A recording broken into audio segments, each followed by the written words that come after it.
God is good. Alléluia, alléluia, alléluia. Alléluia, alléluia, alléluia. Alléluia, alléluia, alléluia. Amen. Ce matin, je veux parler sur... s'il y avait juste un sujet que je prêcherais cette année, j'aimerais ça que vous puissiez entendre ce message-là. De tous les messages que je pourrais prêcher. Je vais parler d'un amour hors de l'ordinaire. L'amour de Dieu pour nous. Puis, si tu es capable de saisir ça, ça peut même changer, transformer ta vie. Mais avant que je rentre dans le message, j'ai une sœur qui m'a, sœur Brigitte, elle est venue me voir à mon assemblée, elle a dit, Pasteur, j'ai absolument besoin de te parler. Je veux te partager la vision que j'ai eue, puis je vais vous la partager brièvement, parce que ça va avec ce que j'ai vu cette semaine, ou que j'ai médité cette semaine. C'est qu'elle a vu comme un puits, puis il y avait comme l'enfer qui était là. Puis elle a dit, Seigneur, je ne veux pas aller en enfer, je ne veux pas aller en enfer.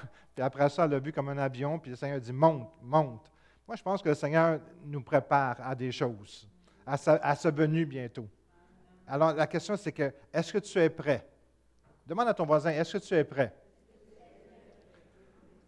Par hasard, cette semaine, vous savez, j'aime beaucoup la fin des temps.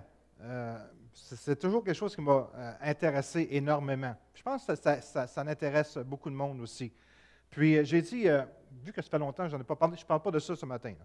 Juste, je commence mon introduction avec ça. J'ai été voir sur Internet les choses qui se passent, parce que la parole a dit que dans la fin des temps, la connaissance va augmenter énormément. Amen? À un rythme incroyable. Alors, j'ai été voir, il y a un site qui s'appelle End Times Report, quelque chose comme ça. Puis, vous pouvez aller le voir vous-même, c'est très intéressant. Il montre des photos. Puis, une des choses que j'ai vues, c'est des millions de poissons qui meurent régulièrement. Pas juste des centaines, des millions.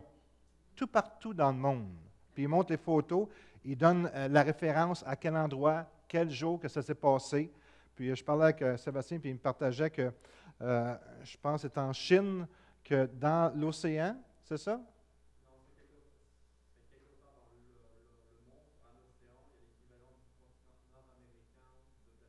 De plastique. À un océan quelque part, il y a l'équivalence de la grandeur de l'Amérique du Nord, ou l'Amérique du Nord, c'est 10 mètres de profond, c'est ça que tu m'avais dit, puis c'est du plastique là-dedans. C'est incroyable aujourd'hui qu'est-ce qui se passe. Puis je parlais avec Pasteur Jean, puis il m'a dit que dernièrement, il a entendu parler, je n'ai pas vraiment vérifié, que la Russie, à cause de l'Ukraine, ils ont placé les missiles pour attaquer les États-Unis. Nucléaires, des missiles nucléaires. Puis, vous en souvenez la prophétie que je vous ai lue il y a quelque temps d'une sœur, 90 ans, en 68, puis elle disait que Jésus était pour revenir, puis la Troisième Guerre mondiale était pour arriver rapidement. Alors, c'est comme, on est dans ces temps-là. Fait que, puis ça va un peu avec la vision que la sœur a donnée. Puis il y a bien des gens qui ont des visions dans ces derniers temps ou des musulmans que Jésus leur apparaît. Alors c'est comme, c'est tout là convergent dans la même direction. Alors, le message que j'ai, c'est soyez prêtes. Faites pas la folie de faire des folies. Soyez prêtes. Vivez pas dans le péché. Cherchez la sainteté. Amen. Parce que c'est ça que le Seigneur désire que son peuple puisse faire, vivre dans la sainteté. Est-ce que je peux entendre un Amen? Alors, j'ai dit que ce matin, c'est un message que si j'avais juste un message à prêcher durant l'année, et comme vous savez, après, on va avoir une réunion de prière pour ceux qui veulent rester. On va prier jusqu'à 1h30. Alors, ce matin, je me sens très libre d'aller dans mon message. L'amour de Dieu, c'est quelque chose que tu dois saisir absolument. Dieu t'aime. Dis à ton voisin, Dieu t'aime. En vous disant Dieu t'aime, la réaction qu'on a, puis je vais être très honnête avec vous autres ce matin, tu sais, quand il ne reste plus de temps, là, il faut que tu sois honnête.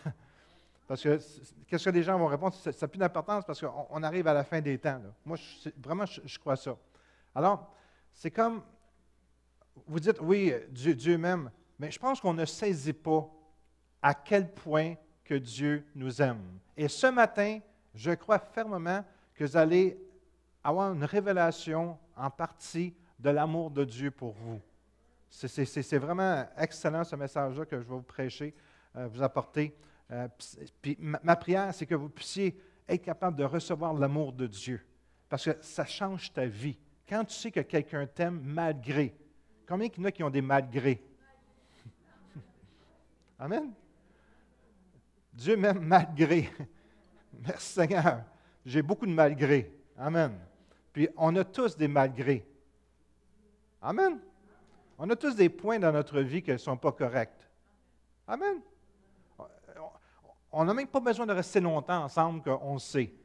Amen. On se connaît. Vous connaissez mes faiblesses. Hein? Puis j'en ai des faiblesses. Puis il y en a même que vous ne connaissez pas, puis je ne vous le dirai pas. Mais vous n'avez des faiblesses aussi. On est des gens faibles. On n'est pas des gens forts. Celui qui est fort, c'est celui qui sait qu'il est faible. Alors, on est fort à ce moment-là. Hein? Celui qui est faible est fort. Celui qui est fort, il est faible. La parole de Dieu nous enseigne ça. Alors, je veux que vous sachiez que je suis très faible devant vous. Je ne me prends pas pour un autre du tout. Okay? Je suis qui je suis par la grâce de Dieu, point final. Alors, dans Romains 5, le verset 6, 11, ça nous dit « Car lorsque nous étions encore sans force, dites sans force, Christ, au temps marqué, est mort pour des impies. Dites impies. À peine mourrait-on pour un juste, quelqu'un peut-être mourrait-il pour un homme de bien, mais Dieu prouve son amour envers nous en ce que lorsque nous étions encore des pécheurs, dites pécheurs, Christ est mort pour nous. À plus forte raison, donc, maintenant nous sommes justifiés par son sang. Serons-nous sauvés par lui de la colère?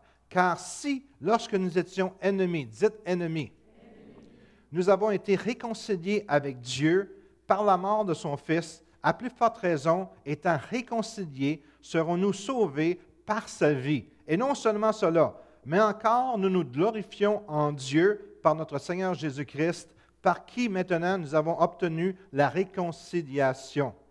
Ce sont des passages qu'on peut associer à d'autres. On peut les associer au psaume 23, Isaïe 53, Jean 3, Hébreux 11. Puis plusieurs ont été sauvés à cause du texte que je viens de vous lire. Si vous comprenez le texte que je viens vous expliquer de vous lire, ça va révolutionner votre vie. Vous ne verrez plus jamais Dieu de la même manière. Comment Paul décrit-il la condition impossible de l'homme? Parce qu'on était dans une condition impossible avant de connaître Jésus. Il y a 4 mots qu'il faut mettre en relief ici. Le premier, c'est qu'on était sans force. Christ est mort pour des impies. Amen? Nous étions encore des pécheurs. Nous étions ennemis. Alors, qu'est-ce que Paul dit? Comment qu'on était avant que Christ vienne comme sauveur dans notre vie? Voici, sans force, impies, pécheurs, ennemis.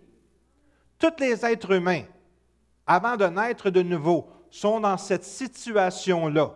Tous les êtres humains, je répète, tous les êtres humains, je répète, tous les humains sur la terre, avant de connaître Christ, sont dans cette position-là, sans force, impies, pécheurs, ennemis. Point final. Ce n'est pas moi qui le dis, c'est la parole. Ce n'est pas des mots agréables, mais ils décrivent comment que nous sommes par nature en venant dans ce monde ici. On était comme ça. Veux pas. Je pense que c'est David qui dit, « Seigneur, qu'est-ce que tu t'entends de moi? Je suis né dans le péché. Mes parents m'ont créé dans le péché. » Alors, c'est pas comme c'est notre faute. On a hérité ça de nos pères, Adam, etc. Le péché est rentré dans l'homme, puis il a simplement progressé, puis il continue à progresser. Est-ce que vous voyez la progression aujourd'hui? Amen. Alors, on va reprendre chacun des mots, puis essayer de les rendre un peu plus simples pour nous. Avec ces 4 mots, on peut trouver une solution. On réalise plutôt qu'on est dans une situation sans espoir, quand on regarde juste ces mots-là. Le premier mot, c'est sans force. Incapable de changer notre position ou notre nature originelle.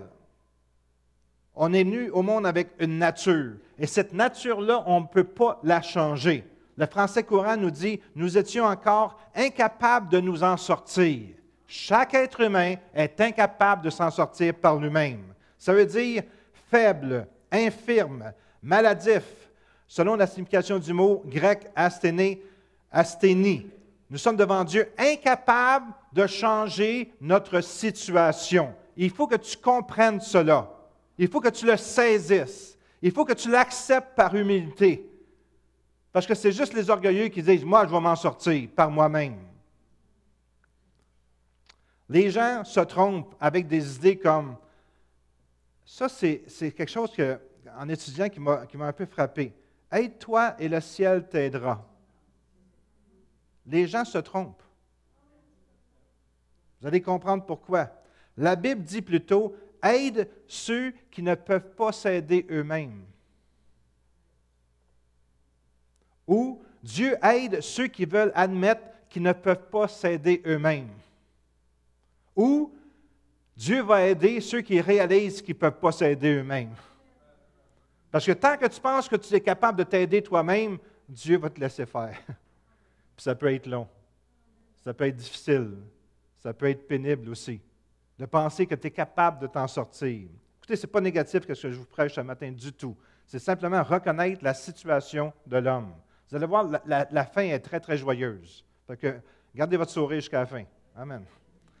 C'est parce que l'homme se trouve dans cette situation d'incapacité qu'on n'arrive pas à améliorer la société avec des réformes basées sur la moralité.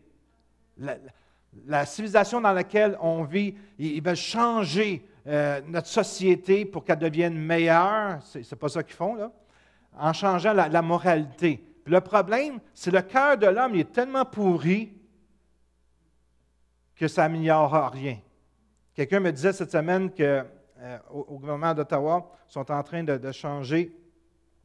Nous autres, au Québec, on a notre propre ministère de l'Éducation. Bien, aux États-Unis, ils veulent changer, enseigner aux enfants ils enseignent déjà que l'homosexualité est correcte, etc. Mais là, ça va être des graphiques.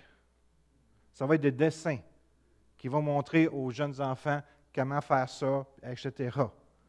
Puis, celle qui était en charge de ça, elle vient d'être accusée de 3 accusations de pédophilie. Puis, en tout cas, les gens ils essayent de se changer. OK? Ça ne marche pas. Est-ce qu'il y en a qui ont déjà essayé de changer par eux-mêmes?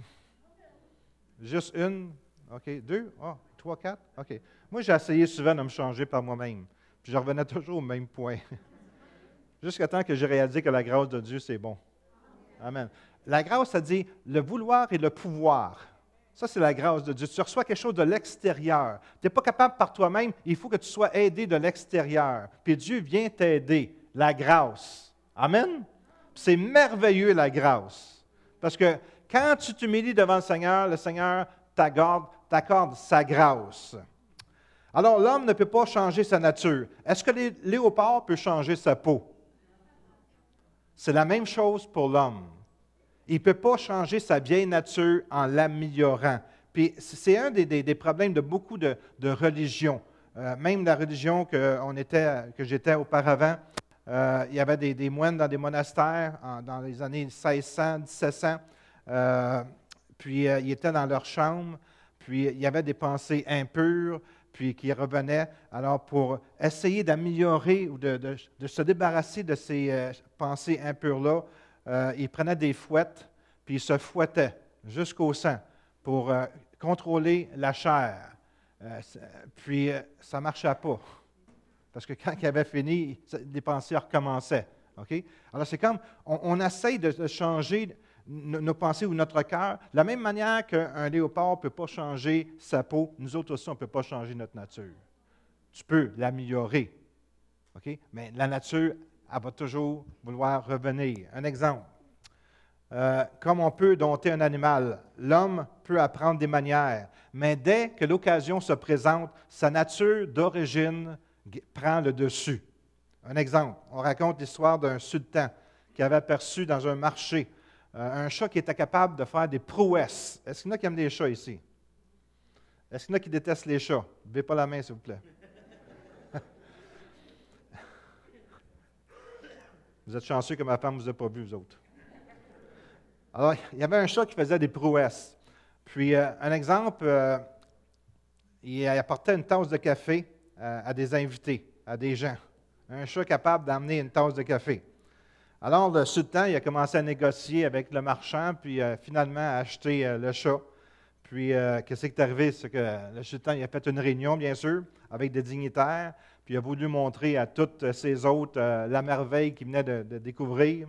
Alors, il a fait venir le chat, puis celui-ci offre la tasse de café à l'un des présents.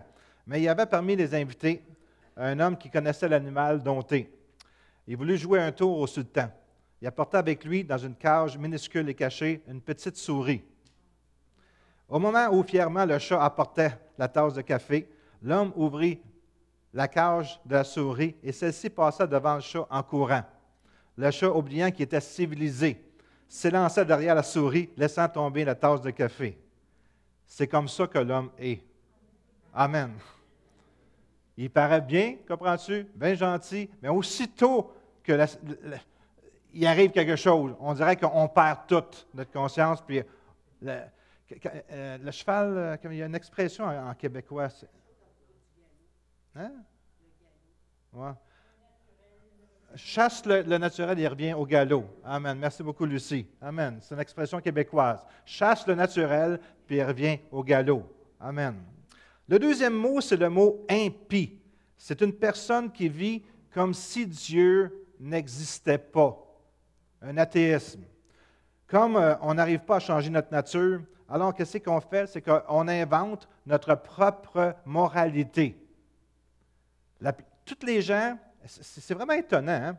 C'est que les gens disent « Laisse-moi vivre ma vie. Je ne veux pas avoir de boss, je ne veux pas avoir de Dieu qui me dit quoi faire. » Mais avez-vous remarqué que chaque personne que tu rencontres qui ne connaissent pas Jésus, ils ont leur propre Bible, leur propre loi, leur propre manière de voir les choses. Puis ils disent, d'abord que tu ne fais pas mal à personne. C'est la mentalité d'aujourd'hui, hein? Laisse vivre le monde. Mais le problème avec ça, c'est que chaque personne a sa propre définition du mal et du bien. Quelqu'un peut frapper quelqu'un au visage et casser la mâchoire, pour lui c'est bien. Puis l'autre, c'est pas correct. Chaque personne a leur propre définition. Il y en a un qui peut être un pédophile, pour lui c'est bien. Il y a des gens qui sont comme ça. Un autre, il peut être une autre chose, pour lui c'est bien. Mais les gens sont mélangés, ils font leur propre Dieu. Quand j'ai été en Inde, qu'est-ce qui m'a choqué, dans le sens que je n'étais pas habitué à ça.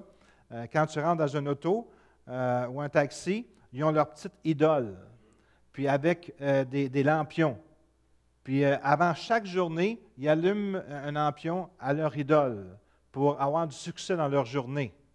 Mais le problème, c'est qu'ils ont 80 millions de dieux différents. Alors, c'est comme chaque personne a sa propre conception de qu'est-ce que Dieu devrait être et ils ont leur propre loi. Est-ce que vous êtes d'accord avec ce que je dis ce matin? Tu parles avec les gens, parce que chacun, ils ont leur propre compréhension. Notre vie consiste, pour eux autres, de se plaire à soi-même. Ils cherchent de se plaire. On suit nos propres voies. On fait ce que nous estimons correct à nos yeux.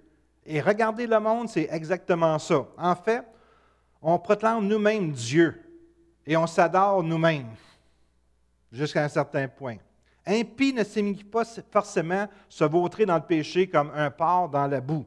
Ce mot s'implique, ou plutôt s'applique aussi à l'homme moral qu'à l'homme récidiviste. Un impie, tu peux avoir de toutes les couches de la société. Ils sont aussi impies un que l'autre. Impie, c'est ça que ça veut dire. La différence entre les deux, c'est qu'il y en a un qui est plus sociable que l'autre. Il y a un meurtrier qui n'arrête pas de tuer des gens, puis l'autre, c'est une bonne personne. La seule différence, c'est qu'il y en a un qui est plus sociable que les autres, mais les deux sont impies. Il n'y a qu'à l'extérieur que ça change. Dans leur fort intérieur, chacun veut être son propre Dieu. C'est la civilisation dans laquelle nous vivons aujourd'hui. Un autre mot qu'on a utilisé tout à l'heure, c'est un pécheur. Un pécheur, c'est quelqu'un qui manque constamment la cible. Le mot pécheur signifie qu'il manque le but. Semblable à un archer qui bande son arc, vise ses flèches, puis vise toujours à côté. Il croit viser au bon endroit, mais il se trouve toujours une flèche qui n'atteint jamais le but. N'importe quel, s'il y a millions de flèches qui tirent, ils tirent, jamais qui va atteindre la cible. C'est ça qu'on parle de pécheur, le péché. Quand tu pêches, c'est parce que tu passes à côté de la volonté de Dieu, de ce que Dieu te demande de faire. C'est ça le péché. Ça va être un pécheur. T'essayes, mais tu n'arrives pas. T'essayes, mais tu n'arrives pas. Tu fais de ton mieux, mais ton mieux n'est jamais assez. Tu vises plus haut, mais tu n'arrives jamais. C'est ça, un pécheur. Et le dernier mot, c'est ennemi. Ça veut dire hostile envers Dieu. Tu ne peux pas sentir Dieu. On était ennemis avant de faire la paix avec Dieu. On était ses ennemis. Chaque être humain est ennemi de Dieu avant de connaître le Seigneur. Vous dites, mais j'ai toujours aimé Dieu. Non. En réalité, on veut bien les choses de Dieu, mais on ne veut pas lui obéir. On n'est pas soumis à Dieu. Là, ça aurait été bon pour placer un Amen. Parce que vous êtes d'accord que les gens ne veulent pas obéir à Dieu. Amen. Ils veulent faire à leur tête.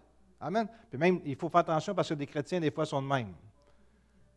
Ce n'est pas juste les gens du monde. Si quelqu'un ne veut pas suivre Jésus, comment il peut dire « j'aime Dieu » ? Est-ce que tu as déjà réfléchi à ça? C'est facile de dire « j'aime Dieu ». J'ai un des gars, je ne peux pas dire que c'est vraiment un ami, c'est quelqu'un qui j'étais proche avec, c'était un ami dans le temps, bien, il a choisi une voie différente. Je vous l'ai déjà partagé, il était jeunesse en mission. Il a travaillé là-bas, il bossait avec sa famille, etc. Puis quand il est revenu après 2 ans, je pense qu'il avait tellement souffert dans le sens qu'il n'avait pas toujours tout ce qu'il voulait. Il a lâché le Seigneur.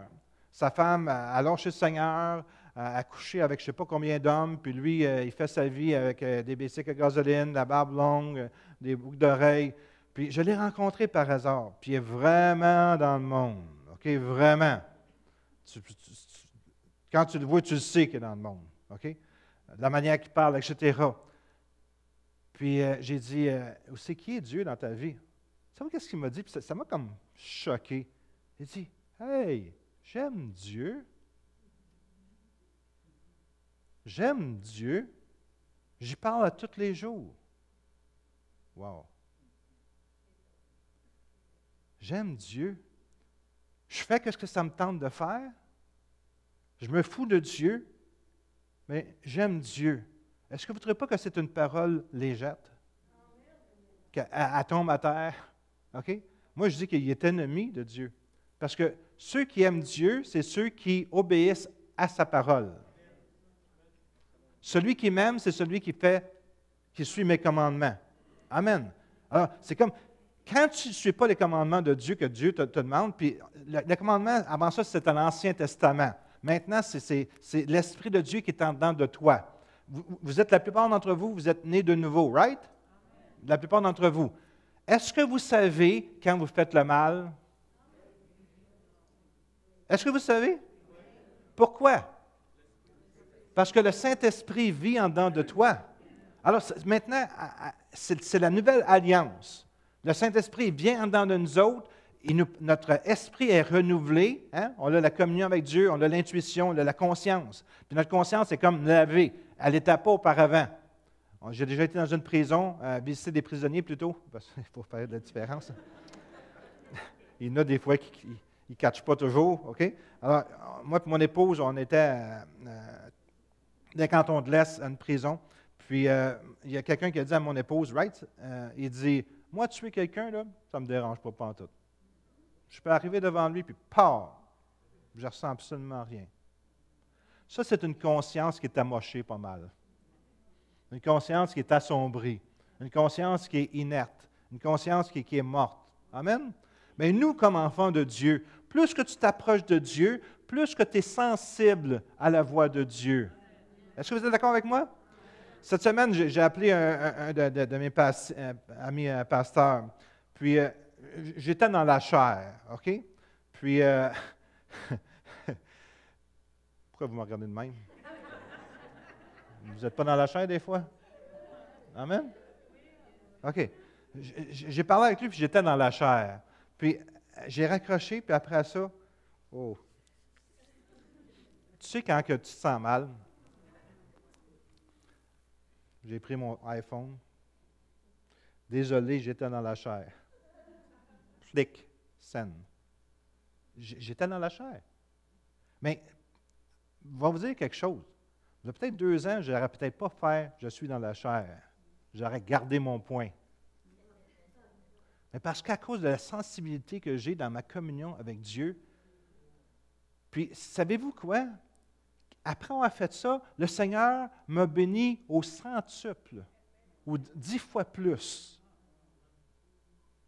Parce que je me suis humilié, parce que j'ai obéi à la voix du Seigneur qui dit « Hey, excuse-toi, là, tu es dans la chair. » Puis, savez-vous quoi? Ça fait tellement du bien quand tu obéis à Dieu, parce que, dites-vous quelque chose, quand tu es dans la chair, puis tu parles, tu es dans la chair, puis l'autre reçoit ta chose de chair, comprends-tu? Puis tu y laisses, ça va toujours rester avec lui. Mais quand tu es dans la chair, puis tu dis, oh, excuse-moi, tu viens de détruire dans l'esprit qu'est-ce que tu as dit, puis lui, il ne pense plus jamais. C'est fort ce que je vous dis. Mais quand tu ne demandes pas pardon, quand tu ne t'excuses pas, il y a toujours un restant dans le cœur de l'autre personne de qu'est-ce que tu lui as fait ou a dit. Mais juste le mot « je m'excuse » efface complètement la parole que tu as dit, puis c'est comme lui, il ne t'aura jamais fait ça. C'est très, très fort demander pardon. Puis le plus que tu le fais, le plus que tu aimes ça. Fait que des fois, je fais exprès pour faire des stupidités pour m'excuser. Non. Une farce. C'est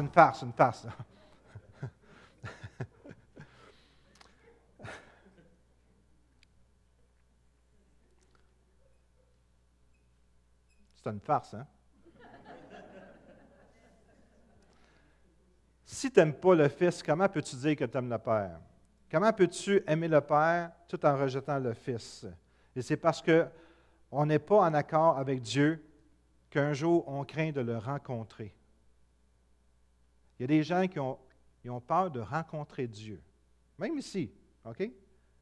Parce qu'ils ne font pas juste obéir. On essaie d'être fort, mais notre cœur il est rempli de crainte. Puis moi, je peux vous dire, je l'expérimente personnellement. Moi, j'ai hâte de rencontrer Dieu. Pas parce que je suis super bon, c'est pas ça, juste pour le voir. Face à face. Face à face.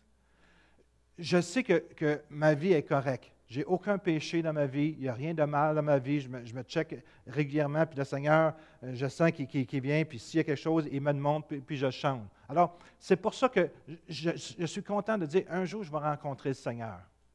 Mais c'est dans cette condition-là qu'on devrait être, chacun d'entre nous.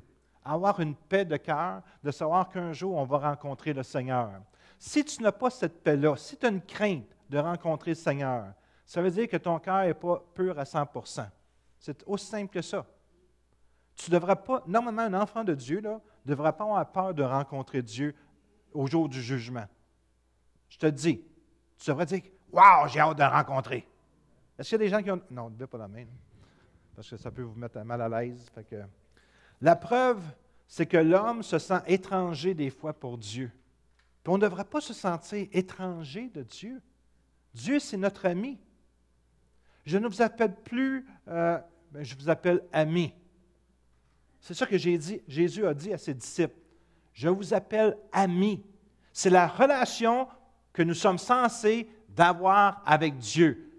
Nous sommes amis de Dieu. Est-ce que je peux entendre un amen? On est amis de Dieu. Un ami dit ce qui se passe dans sa vie. Il partage avec l'autre qui aime beaucoup. On a beau paraître fort, arrogant, fier, effronté, l'homme craint de s'approcher de Dieu. La peur de devoir rendre compte. Tu ne devras pas avoir peur de rendre compte à Dieu. C'est pour ça que c'est important que ta vie soit en règle avec Dieu. Amen. Chacun, écoutez, je vous parle individuellement. Si je serais capable de le faire, je vous le ferai. C'est important que ta vie soit en règle avec Dieu, que tu obéisses à Dieu quand Dieu te parle. Alors maintenant, la vérité totale, c'est notre incapacité à changer notre nature, notre incapacité de vivre comme si Dieu n'existait pas, hein, d'essayer toujours d'atteindre le but sans jamais y arriver, être ennemi et étranger pour Dieu et la peur de le rencontrer. Tu parcours les 4 coins de la planète, puis c'est partout comme ça. Cette vérité nous laisse sans espoir pour nous-mêmes. Ça, je parle de quelqu'un qui ne connaît pas le Seigneur. On se trouve dans l'incapacité de se sauver soi-même. Il n'y a personne ici qui a été capable de se sauver soi-même, lui-même. Aucune personne. Ça nous amène à la conclusion suivante. Si Dieu nous aime, ça ne dépend pas de quoi que ce soit en nous qui serait aimable. C'est très important que tu saisisses cette pensée-là ici. Je répète, si Dieu nous aime, ça ne dépend pas de quoi que ce soit en nous qui serait aimable. C'est tellement puissant là, que si tu ne comprends pas ça, tu ne comprendras absolument rien. Parce que souvent, les êtres humains, les chrétiens, essaient de faire des efforts pour que Dieu les aime. Mais moi, je vous dis ce matin, si Dieu t'aime, ça ne dépend pas de quoi que ce soit en toi qui est aimable.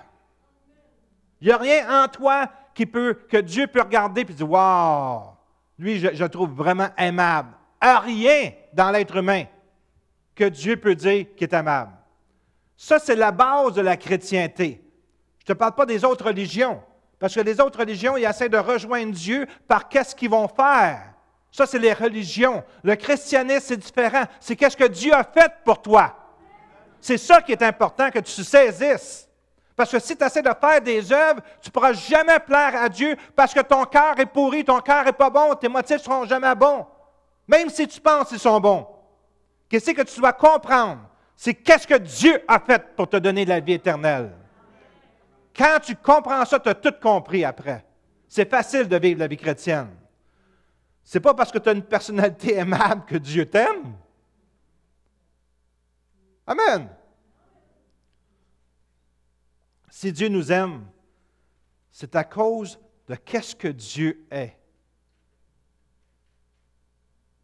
Si Dieu t'aime, c'est à cause de qu'est-ce que Dieu est.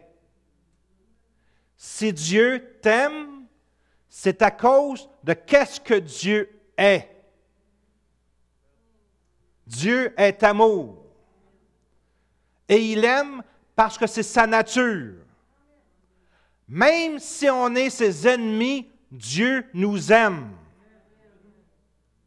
C'est tellement important que vous puissiez comprendre ça. On a vu tout ce qu'on était. Paul nous a tout décrit ce qu'on était. Hein? Impie, sans force, pécheur, etc. Mais Dieu nous dit qu'il nous aime à cause de lui. Parce que Dieu est amour. Puis s'il aime, c'est à cause de sa nature. Dieu aime même ses ennemis. Si Dieu ne nous aime que lorsqu'on est aimable, qu'est-ce qui arrive quand on n'est pas aimable? Il ne nous aime pas? Amen. L'amour de Dieu ne dépend pas de qu'est-ce qu'on dit, ni de qu'est-ce qu'on fait.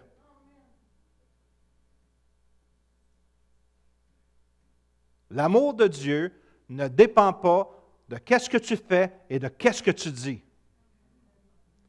Alors, je voudrais vous parler maintenant de la solution incroyable de Dieu. On va maintenant voir la solution à un problème impossible.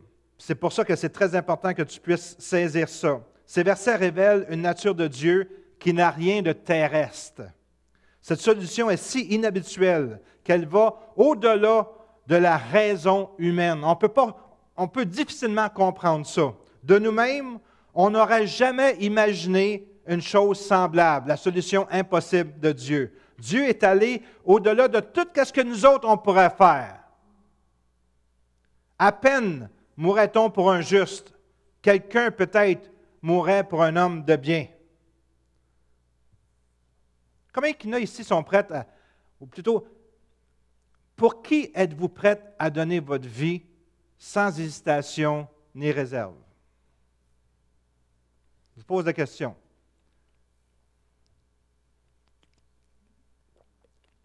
Est-ce que tu es prête à mourir pour quelqu'un? Et si tu es prêt à mourir quelqu'un, combien qu'il y en a que tu peux mourir pour? Je sais que tout le monde voudrait mourir pour moi, mais écoutez, non, c'est correct. J'essaierai pas non plus, OK, là? OK? Non, mais est-ce que vous êtes capable de réfléchir quelques instants? Si je serais dans une situation particulière, moi, je sais que je mourrais pour ma femme. Je ne me pose même pas la question. Je l'aime assez pour ça. Pour Robert, je ne sais pas. Peut-être qu'il faudrait que j'y pense, OK? Là, écoutez, on est des êtres humains, là, OK? Peut-être que Robert pourrait mourir pour moi, je ne sais pas. Peut-être qu'il pourrait le faire, OK? Mais je ne demanderai pas. Tu es en train de manger dans un restaurant avec ton fils. Quand, sans prévenir, un homme armé fait éruption et tire sur les gens attablés, qu'est-ce que tu fais? Tu vas te cacher en dessous de la table. Amen? Écoute, c'est la réaction normale. Ou tu vas attaquer le tueur, ou tu vas protéger ton fils. Puis c'est ça qui est arrivé dans un restaurant italien. Un père rendait visite à son fils qui était soldat. Ils ont goûté la nourriture italienne, les deux, dans un restaurant italien, puis c'était pas loin de leur base. Puis pendant qu'ils mangeaient, il y a un homme, c'est une véritable histoire, qui est rentré dans le restaurant, puis a tiré au hasard sur tout le monde. On voit quasiment ça régulièrement maintenant, là. Puis quand ça a été fini, il y a 11 personnes qui étaient mortes, y compris le père du jeune soldat. Dans la confusion, il avait protégé son fils, puis il a reçu une balle dans le dos. Saveb a dit un jour, c'est un homme bon, un bon père, un bon mari. Il est mort en sauvant son fils. Qu'est-ce que je peux dire de plus? Avec raison, rien de plus ne peut être dit. Il a donné sa vie pour sauver son fils. Alors, vous êtes prêts à mourir pour combien de personnes? De personnes que vous aimez. Quelques-unes, une poignée, et pas plus. Tes parents, tes enfants, ton mari, ta femme, peut-être un ou deux amis de proches, mais c'est à peu près tout. La liste est très courte, hein? On a assez de 10 doigts pour les compter. En tout cas, tu ne sais pas jusqu'à temps que tu ne te trouves pas en face de cette situation. Puis aussi, tu pries que ça n'arrive jamais. Mais si ça arrivait,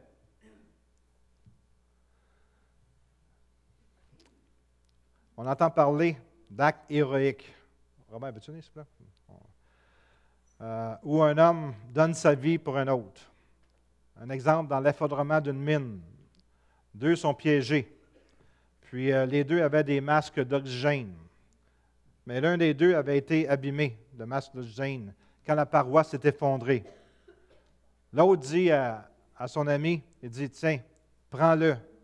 Tu as une femme, tu as des enfants. Moi, je n'ai personne, je peux partir. Toi, tu dois rester. C'est vraiment un bel acte d'altruisme. Il y a un sergent qui se jette sur la grenade ennemie, qui sauve les hommes qui étaient autour du feu au Vietnam durant la nuit.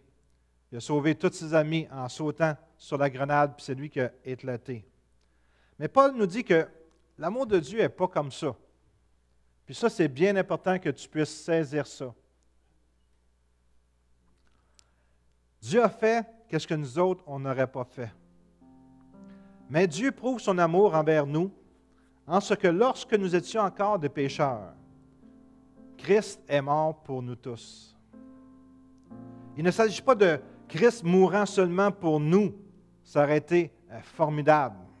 L'extraordinaire, c'est qu'il meurt pour nous alors qu'on était encore pécheurs, encore impies, encore sans force et toujours ennemis.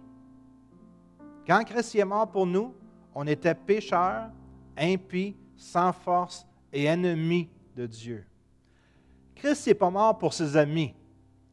Christ est mort pour ses ennemis, ceux qui l'haïssaient, qui le rejetaient. On faisait partie de ce groupe-là. Veux pas. On était ennemis de Dieu. C'est ça que l'apôtre Paul nous dit. On va revenir à l'histoire du sergent qui a sauté sur la grenade. Mais supposons cette fois-ci qu'il a été capturé, amené sur la route de Ho Chi Minh vers Hanoï. C'est les Vietnamiens qui le prennent, puis ils le battent sauvagement. Avec la crosse de leur carabine, ils cassent toutes les dents. La mâchoire aussi, peut-être. Sa figure est boursouflée. Ses jambes sont abîmées. Ses côtes sont fêlées. Et ses ravisseurs le tourmentent jour et nuit, essayant de briser sa volonté. Qu'est-ce qui arrive? Enfin, une opération de sauvetage est mise sur pied.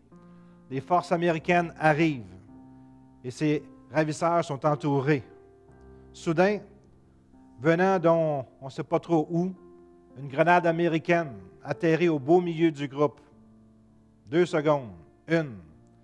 Et juste avant qu'elle explose, le sergent se jette sur la grenade, supportant ainsi toute la force de l'explosion. Il meurt.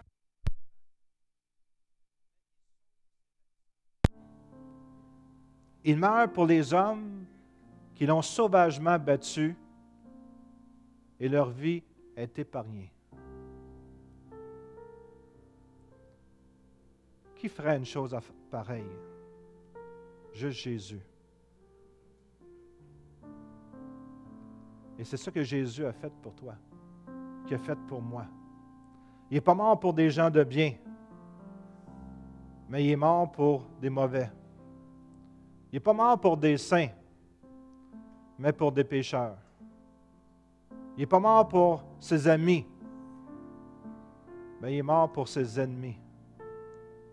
Il n'est pas mort pour les gens qui l'aimaient. Il est mort pour les gens qui le haïssaient. La mort de Jésus est la preuve finale de l'amour de Dieu. Les gens de ce monde de fous disent, « Où est l'amour de Dieu? »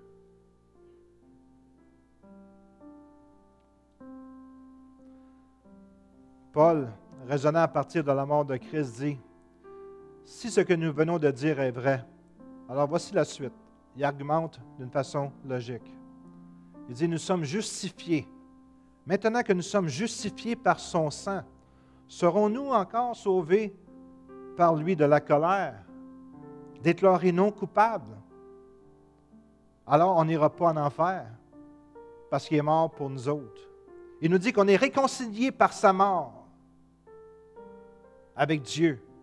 Si lorsque nous étions ennemis, on était ennemis, on a été réconciliés avec Dieu par la mort de son Fils, à plus forte raison, étant réconciliés, serons-nous sauvés par sa vie. Maintenant qu'on est ses amis, on n'est plus ses ennemis. Quand on a accepté Jésus dans notre cœur, on est devenu amis de Dieu. On est devenu héritier. Christ vit en nous. Et même, on se glorifie en Dieu par notre Seigneur Jésus-Christ, par qui on a obtenu la réconciliation. On s'est réconcilié avec Dieu. On a une certitude absolue de notre salut à cause de ce que Dieu nous révèle de son amour pour nous. Non pas ce qu'il a aimé des saints, mais il nous a aimés, nous, des pécheurs. Et je vais vous dire ce matin, si on était ennemis de Dieu, si on était séparés de Dieu, si on était des impies, si on était sans force, sans Dieu, puis Dieu nous a tellement aimés quand on était séparés de lui, puis on traitait. Moi, je me souviens comment que j'étais dans le monde. Je sacrais, je blasphémais, puis je sortais, puis je jouais au pool avec mes chums, je prenais un coup, etc. J'étais séparé de Dieu, puis je blasphémais. Je ne connaissais pas Dieu, j'étais ennemi. Tu n'as pas besoin d'être un blasphémateur pour être ennemi de Dieu. C'est aussitôt que tu as la nature humaine, tu viens au monde, tu es ennemi contre Dieu. Parce que c'est dans ta nature. Puis malgré tout, Jésus, il est mort sur la croix pour mes péchés, pour me donner la vie éternelle. Quand je crachais d'en face, il est mort pour moi. Comme ce soldat qui est mort pour ceux qui l'ont frappé. Maintenant, posez-vous une question. Si Dieu nous a aimés, quand on était séparés de lui, qu'on était ennemis de lui, comment plus il nous aime maintenant qu'on est ses amis? Comment plus il veut avoir une relation avec nous maintenant qu'on a été rachetés, qu'on est ses amis, qu'on lui appartient, qu'on fait partie de la famille de Dieu? Comment plus? Dieu ne peut pas nous aimer plus. C'est impossible. Il a tout accompli, qu'est-ce qu'il avait besoin d'accomplir. Tout est accompli, il a dit à son Père, en mourant sur la croix. Tout est accompli veut dire, j'ai tout fait ce que j'avais à faire pour réconcilier l'être humain qui me détestait, qui m'haïssait, pour le réconcilier avec toi, papa. Maintenant, c'est tes enfants. Puis Dieu veut qu'on ait une communion avec lui.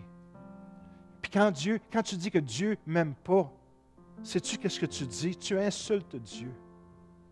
Vraiment. Parce qu'il n'y a rien d'autre que Dieu peut faire pour prouver son amour. Il a fait le plus grand sacrifice pour nous autres. Ce matin, j'aimerais que vous puissiez le réaliser. Puis vous enlever cette pensée que Dieu ne t'aime pas, que tu n'es pas important pour Dieu. C'est des pensées qui sont démoniaques, parce que Dieu t'aime. Dieu a payé le prix. Il n'y a plus rien que Dieu peut faire. Il n'y a plus rien qui peut te prouver qu'il t'aime. Alors, s'il vous plaît, soyez réceptifs de l'amour de Dieu. Que cet amour-là puisse vivre en dedans de toi. Parce que quand l'amour de Dieu vient dans toi, tu es complètement transformé. Combien de fois je vous ai partagé, moi, que j'avais eu de la difficulté à comprendre l'amour de Dieu. Ça m'a pris des mois, des années à comprendre que Dieu m'aimait. Parce que j'avais été endoctriné d'une autre manière. La manière dont j'ai été endoctriné, c'est que si tu ne fais pas bien, Dieu ne t'aime pas et il va te taper ses doigts. C'est totalement faux. Oui, Dieu va te corriger, mais il ne te tapera pas ses doigts.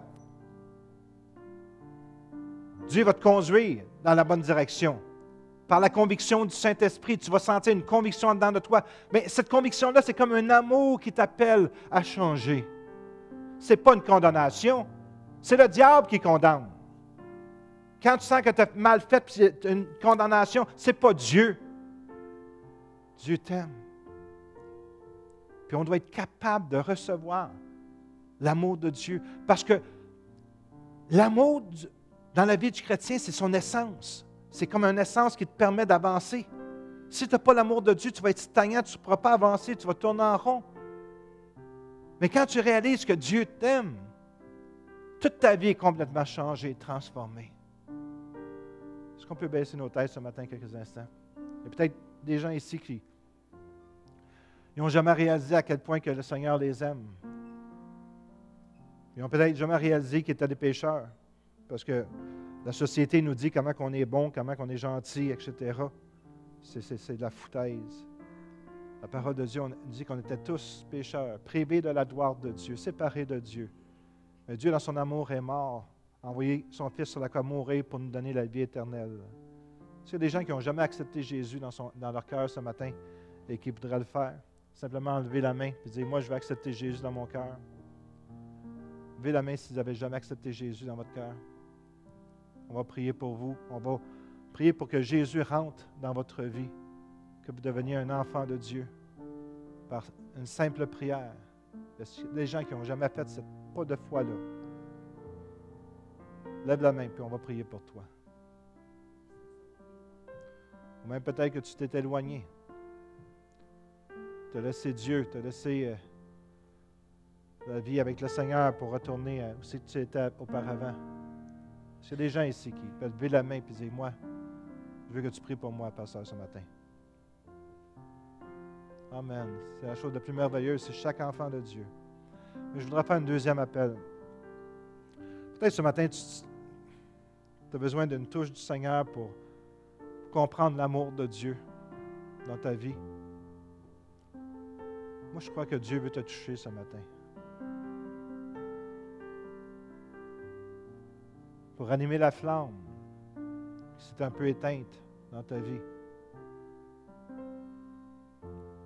Est-ce qu'il y a des gens ici qui diraient, en levant la main, en disant, moi, je veux que le Seigneur ranime ma flamme. J'ai besoin de ranimer ma flamme. Est-ce qu'il y a des gens ici ce matin? Amen. Amen. Amen. Amen. Amen. Amen.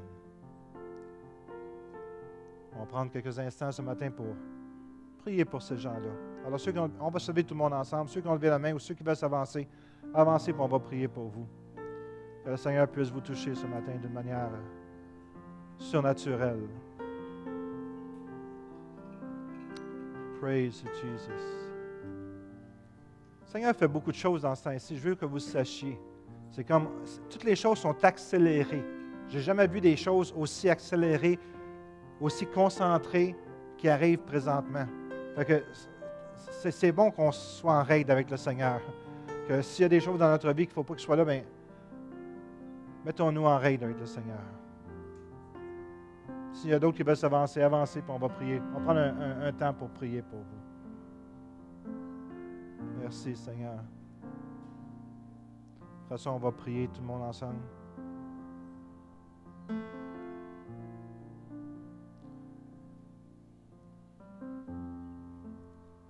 J'espère que tu réalises jusqu'à quel point que Dieu t'aime.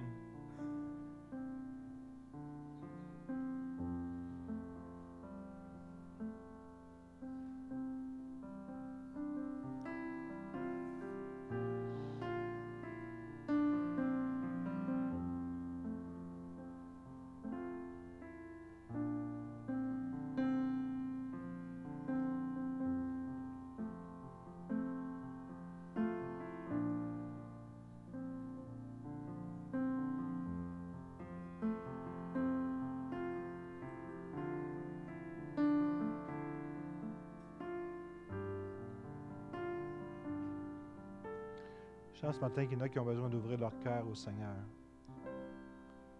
C'est pas que tu ne connais pas Dieu, mais il y a des choses dans ta vie que c'est comme, il y a des portes que tu as gardées fermées. Le Seigneur me montre qu'il faut que ces portes-là s'ouvrent. Pour que le Seigneur puisse le toucher. Vous savez, Dieu, c'est un gentleman. Jamais qu'il va forcer quoi que ce soit. Mais c'est à toi d'ouvrir ton cœur et dire, fais de moi, Seigneur, ce que tu veux. C'est ton cas, simplement t'avancer en avant, puis laissez le Seigneur te toucher ce matin, d'une manière surnaturelle.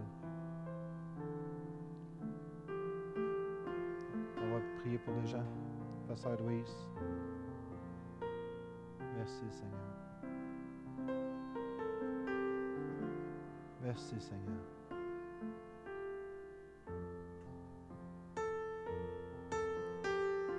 Merci, Seigneur. Merci, Seigneur.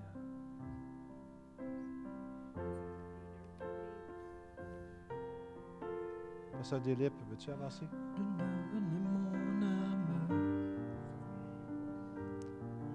Je vis pour toi seulement. Si vous avez besoin d'une touche, simplement vous avancez, puis le Seigneur va vous toucher ce matin. Je crois vraiment qu'il vous aime d'un amour incroyable.